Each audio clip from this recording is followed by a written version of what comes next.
We all know what a depression looks like. We have seen the black and white photos from the 1930s, the Dust Bowl, the soup lines, the men holding signs that said, "We'll work for food."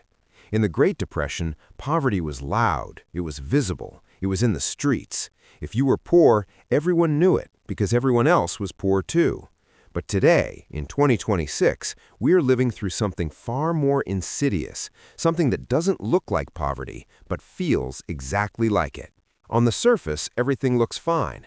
The S&P 500 is hitting record highs. The official unemployment rate is low. The restaurants are full. People are driving new cars and scrolling through TikTok on $1,200 smartphones. The government tells you the economy is strong. The news tells you that inflation has cooled. But then you look at your own life. You make more money than your grandfather ever did. You have 2 degrees. You work 50 hours a week. Yet, after paying rent, groceries, insurance, and the minimum payment on your credit card, your bank account is at 0. You are 1 medical emergency away from bankruptcy. You are 1 missed paycheck away from homelessness. This is the silent depression.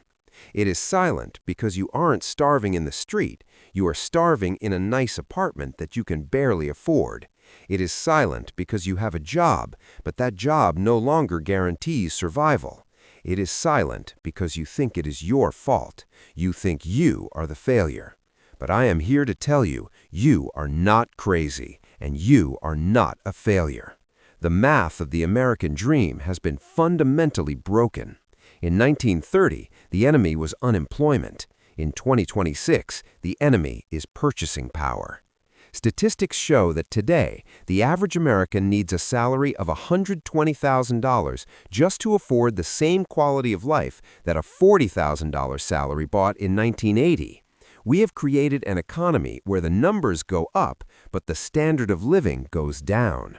Today, we are going to peel back the layers of statistical fraud. We are going to ignore the government's CPI numbers and look at the real cost of survival. We will compare the price of a home, a car, and a grocery cart from the Great Depression to today and prove mathematically why this era is actually harder for the working class than the 1930s.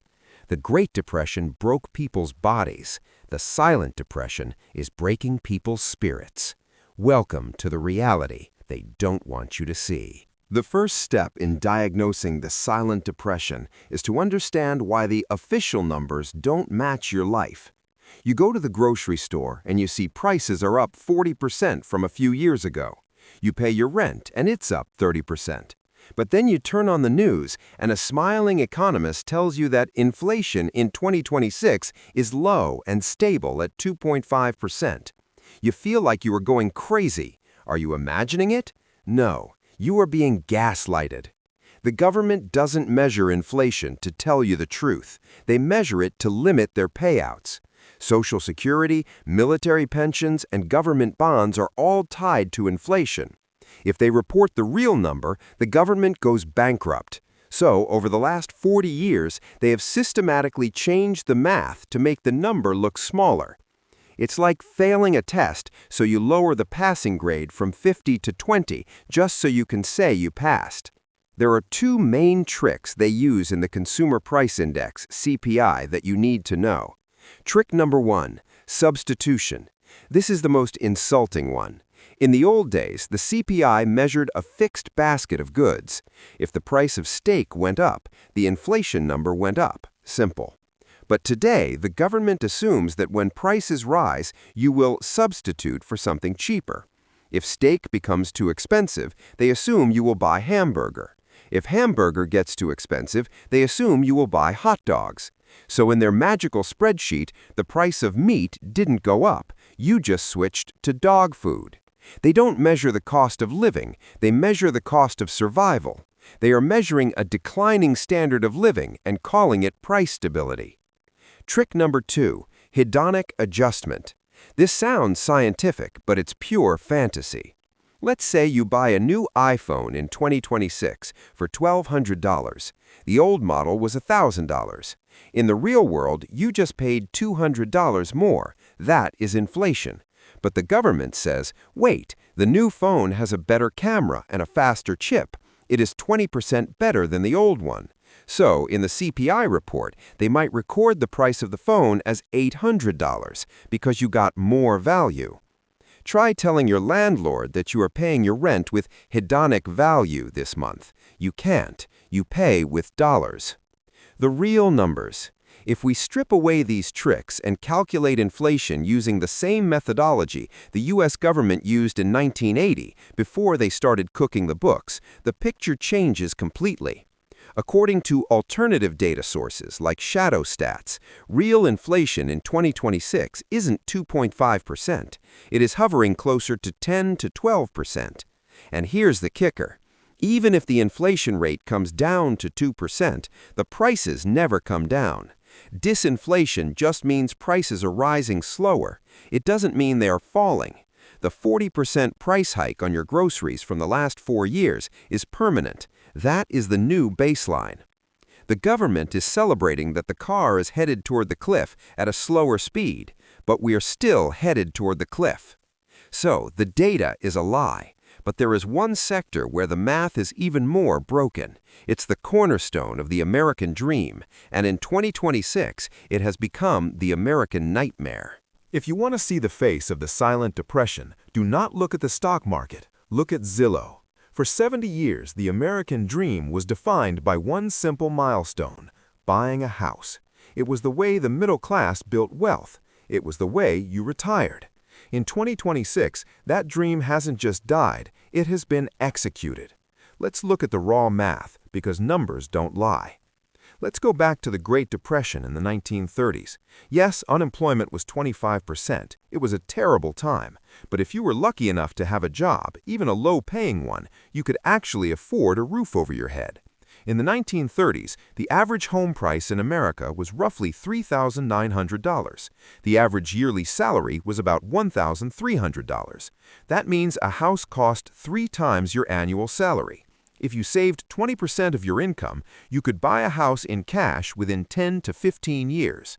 Now look at 2026. The median home price in the United States is hovering around $450,000. In many cities, it is double that.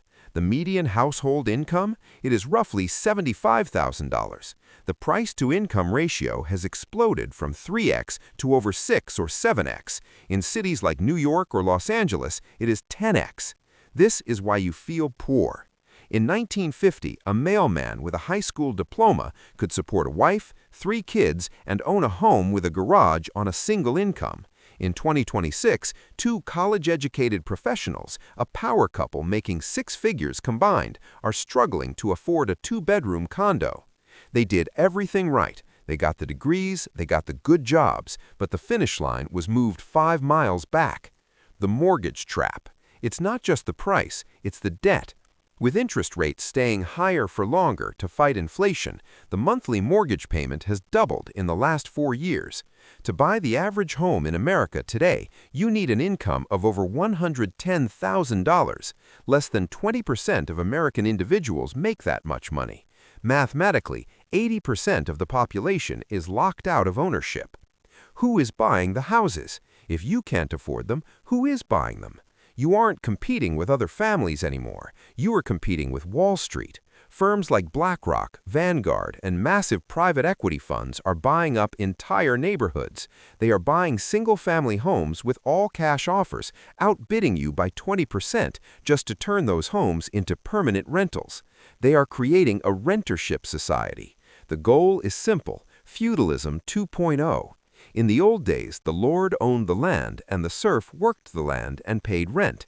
In 2026, the asset manager owns the house, and you work 50 hours a week to pay them rent. You will own nothing, and despite what they say, you will not be happy. When you pay 50% of your income just for shelter, you are not living, you are subsisting. You cannot save, you cannot invest, you cannot take risks. You become a prisoner in your own economy. And this leads us to the most shocking realization of the silent depression. There was a time when making $100,000 a year meant you were rich. It was the gold standard of success. But in this new economy, that number is a lie. For decades, the 6-figure salary was the gold standard of success. If you made $100,000 a year, you had made it. You drove a Mercedes, you went on vacations to Europe, and you had a fat savings account. In 2026, making $100,000 doesn't mean you're rich. In many major cities, it means you are barely surviving. Let's perform an autopsy on a $100,000 salary in 2026. Let's see where the money actually goes. The breakdown. First, you don't make $100,000. You earn it, but you don't keep it. Uncle Sam takes his cut first. Between federal tax, state tax, Social Security, and Medicare, roughly 30% vanishes before it even hits your bank account. You're left with $70,000. That's about $5,800 a month. Now, housing. As we discussed, rent or a mortgage for a decent family home is easily $3,000 a month. You're down to $2,800. Do you have student loans? The average payment is now over $500. Do you have a car? With insurance rates skyrocketing in 2025 and gas prices staying high, that's another $600. You're down to $1,700. Now the killer, groceries and utilities. To feed a family of 4 with healthy food, not processed garbage, costs about $1,000 a month. Electricity and internet take another $400. You are left with $300. $300. That is your wealth. That is your six-figure lifestyle. If your car breaks down, you're in debt. If your kid needs braces, you're in debt. If you lose your job for 2 months, you are homeless. There's a new acronym for this demographic, Henrys, high earners, not rich yet. But the yet is a lie. With inflation compounding every year, they will never be rich. They are running on a hamster wheel that is spinning faster than they can run. The child care crisis. If you have children, the math is even worse. In 2026, the cost of child care has surpassed the cost of a mortgage in 40 states. Daycare for 2 kids can easily cost $2,500 a month. This forces families into an impossible choice. One parent has to quit their job because their entire salary would just go to paying the babysitter. So the household income drops, but the costs stay the same. Lifestyle creep versus cost creep. Boomers will tell you, stop buying $7 coffees and you will be rich. This is the most insulting lie of the silent depression. You aren't broke because of Netflix or avocado toast. You are broke because the structural costs of existence, housing, healthcare, education, and childcare have tripled, while wages have only grown by 20%. You can cut every latte in your life, and you still won't be able to afford a down payment on a house that costs $600,000. The middle class is being hollowed out. Society is bifurcating into 2 groups, the asset owners who collect rent and the wage earners who pay rent. $100,000 puts you in the top tier of wage earners, but you are still a serf. You just have a nicer cell. But it gets worse, because even when you do spend your money, you're getting less for it than ever before. The price went up, but the product got smaller, or worse, it got toxic. Quick pause. If this breakdown is validating what you have felt for years, that the system is rigged and the math doesn't add up, do me a favor and hit that like button. Now, let's talk about the products themselves, because the silent depression isn't just about high prices. It is about the invisible erosion of quality. Have you noticed that even when you do buy something, it feels worse? The bag of chips is 60% air, the candy bar is smaller, the toilet paper roll is an inch narrower. This is shrinkflation. Corporations know that you are price sensitive. If they raise the price of a chocolate bar from $2 to $2.50, you might stop buying it. But if they keep the price at $2 and shave off 10 grams of chocolate, you probably won't notice. In 2026, family size is what regular size used to be, and regular size is a joke. You are paying the same price for less calories, less utility, and less value. That is inflation hidden in plain sight. But there is something even more dangerous than shrinkflation. It is called skimpflation. This is when companies don't just shrink the product, they reformulate it with cheaper, toxic ingredients. Look at the label on your favorite food. Where there used to be butter, now there is vegetable oil blend. Where there used to be sugar, now there is high fructose corn syrup. Where there used to be cotton, now there is polyester. They are quietly swapping out real ingredients for chemical fillers to keep their profit margins high while your purchasing power collapses. You aren't just getting poorer financially, you're getting poorer biologically. You are paying premium prices for garbage. The death of durability. It applies to hard goods too. Ask your parents about their refrigerator from 1990. It probably still works in a garage somewhere. Today, if you buy a $2,000 smart fridge, you're lucky if it lasts 5 years. This is planned obsolescence on steroids. If a toaster breaks in 2 years instead of 10, the cost of owning a toaster has effectively gone up 500%. Does the government CPI measure this? No. They just see that the price of a toaster is stable. They don't see that you have to buy 5 of them to get the same lifespan as one from the past. Shadow work. And finally, the service industry. In 2026, you go to a restaurant, scan a QR code to order, get your own water, and then pay at a kiosk that asks for a 25% tip. You go to the grocery store and bag your own groceries at the self-checkout. This is shadow work. Corporations have outsourced the labor to you. You are paying full price for a service, but you're doing the work yourself. You are the cashier. You are the waiter. You are the travel agent. You are paying with your time, which is the only asset you can never earn back. So you are paying more, getting less, buying it more often because it breaks, and doing the work yourself. This creates a cycle where you are constantly running just to stand still. And when your salary isn't enough to cover this collapsing lifestyle, where do you turn? You turn to the solution that the banks have so generously provided, the solution that turns a temporary problem into a permanent prison. So wages are flat, housing is impossible, and the price of survival has doubled. How is society still functioning? Why aren't people rioting in the streets? Because of debt. In the 1930s, when you ran out of money, you stopped spending, you went hungry. The collapse was visible. In 2026, when you run out of money, you swipe a piece of plastic. The collapse is hidden.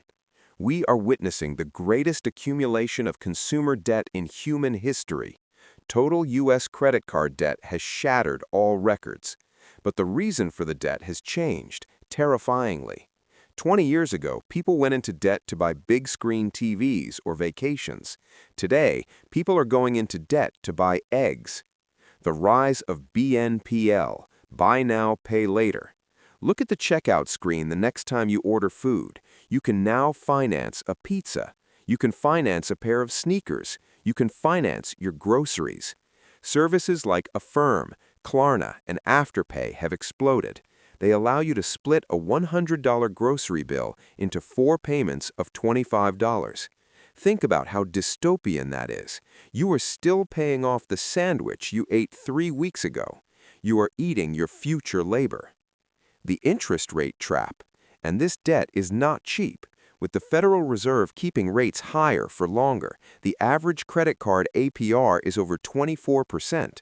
If you carry a $10,000 balance, which is normal for many families, you are paying $2,400 a year just in interest. That is $200 a month gone, for nothing. You are working specifically to enrich the banks. This creates a doom loop. You use credit because you don't have cash. Then the interest payments eat up your cash, so you have even less money next month, so you use more credit.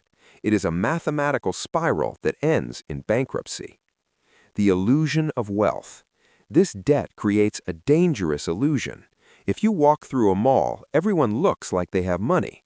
They're wearing nice clothes, holding expensive bags. But if you could see their balance sheets, you would see that they are technically insolvent. They have negative net worth. They are renting their lifestyle from the bank at 24% interest. The silent depression is disguised by a mountain of credit. But credit has a limit. Eventually, the cards get maxed out. Eventually, the minimum payments exceed the paycheck. And when that happens, the illusion shatters. This system works great for one group of people, the ones lending the money. But for the ones borrowing it, it is modern-day serfdom. This divide between the creditors and the debtors has created a new shape for our economy. It is no longer a V-shaped recovery or a U-shaped recovery. It's the dreaded K-shape. And depending on which line of the K you are standing on, you are living in 2 completely different worlds.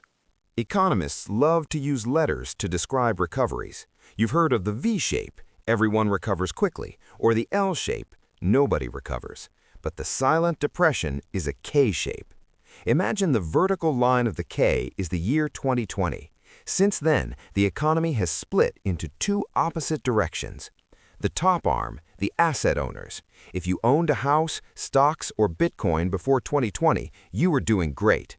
The massive money printing inflated the value of your assets. Your house is worth 50% more. Your stock portfolio is at an all-time high. Inflation is technically making you richer on paper. For this group, the top 10%, the economy is booming. They are spending, traveling, and buying luxury goods. But the bottom arm of the K, the wage earners. If you rely on a salary to survive, if you trade your time for money, you are on the bottom arm of the K. Your wages grew by 15%, but your rent grew by 40%. You don't own assets that inflate, you buy liabilities that inflate. Every time the government prints money to stimulate the economy, it pushes the top arm higher and pushes you further down.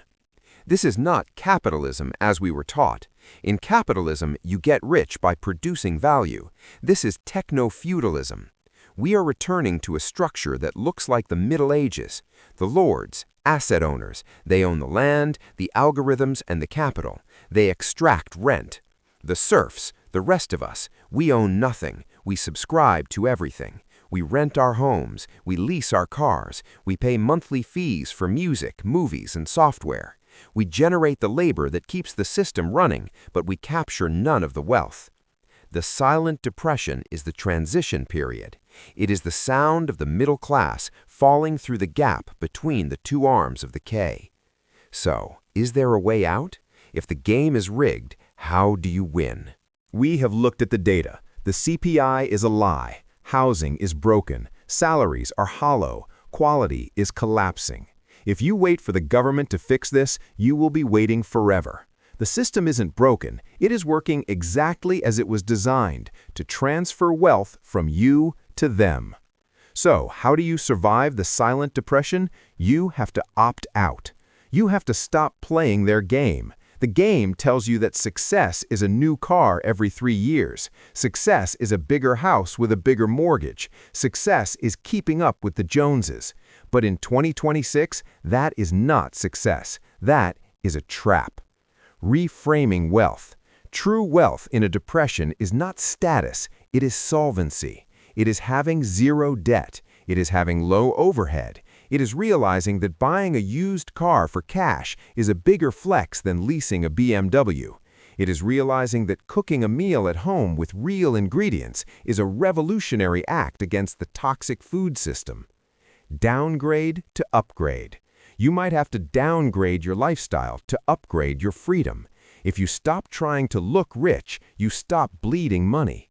The moment you stop caring about what society thinks of you, the silent depression loses its power over you. Move to a cheaper city if you can. Cancel the subscriptions you don't need. Learn to fix things instead of replacing them. Invest in assets, gold, Bitcoin, skills, not in appearances. The economy might be depressed, but you don't have to be. The first step to freedom is admitting the truth. We are in a new era. The old rules are dead, but for those who can adapt, there is still a path to freedom. I want to know the truth from the ground level, not the government numbers, but your numbers. How much has your rent or grocery bill gone up in the last 3 years? Drop your percentage in the comments below. Let's create our own real data.